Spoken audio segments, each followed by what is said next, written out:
ಸತತ ವ್ಯಾಯಾಮದ ಪರಿಣಾಮನ? ಜಿಮ್ಗೆ ಹೋದ್ರೆ ಹಾರ್ಟ್ ಅಟ್ಯಾಕ್ ರಿಸ್ಕ್ ಜಾಸ್ತಿ ಆಗುತ್ತಾ? ಹೌದು ಮತ್ತೆ ಇಲ್ಲ. ಯಾರಲ್ಲಿ ಜಾಸ್ತಿ ಆಗುತ್ತೆ?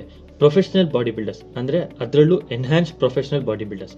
ಅವರು ಸ್ಟೆರಾಯ್ಡ್ಸ್ ತಗೋತಾರೆ, ಹಾರ್ಮೋನ್ಸ್ ತಗೋತಾರೆ, ಅದರಿಂದ ಅವ್ರ ಬಾಡಿಯಲ್ಲಿ ಸುಮಾರು ಪ್ರಾಬ್ಲಮ್ಸ್ ಇರುತ್ತೆ. ಅದು ಅವ್ರಿಗೂ ಗೊತ್ತು. ಲಿವರು, ಕಿಡ್ನಿ, ಹಾರ್ಟು ಎಲ್ಲದ್ರ ಮೇಲೂ ಎಫೆಕ್ಟ್ ಇರುತ್ತೆ.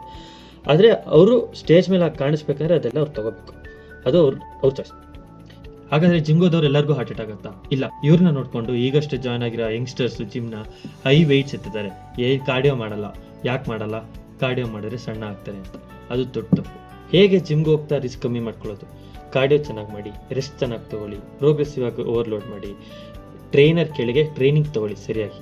ಸುಮ್ಮನೆ ಅದು ಬಿಟ್ಟು ನೀವೇ ಹೋಗಿ ಯೂಟ್ಯೂಬ್ ವಿಡಿಯೋ ಅಲ್ಲೋ ಇವ್ರನ್ನೂ ನೋಡಿ ಅವ್ರ ಥರನೇ ಆಗಬೇಕು ಅಂತ ಬಿರಿ ಎತ್ತಿದ್ರೆ ಏನೂ ಆಗಲ್ಲ. ನೀವು ತಪ್ಪಾಗಲ್ಲ, ನಿಮ್ಮ ಹಾರ್ಟ್ಕೊಳ್ಳಲ್ಲ. ಈಗ ತಾನೇ ಜಾಯ್ನ್ ಆಗಿರೋ ನಿಮ್ಮ ಜಿಮ್ ಫ್ರೆಂಡ್ಸ್ಗೆ ಶೇರ್ ಮಾಡಿ. ಏರೋಬಿಕ್ ಮತ್ತು ಅನರೋಬಿಕ್ ಎಕ್ಸಸೈಸ್ ಏನು ಗೊತ್ತಾಗಬೇಕಾ? ಫಾಲೋ ಮಾಡಿ. ನೆಕ್ಸ್ಟ್ ಡೇಲಲ್ಲಿ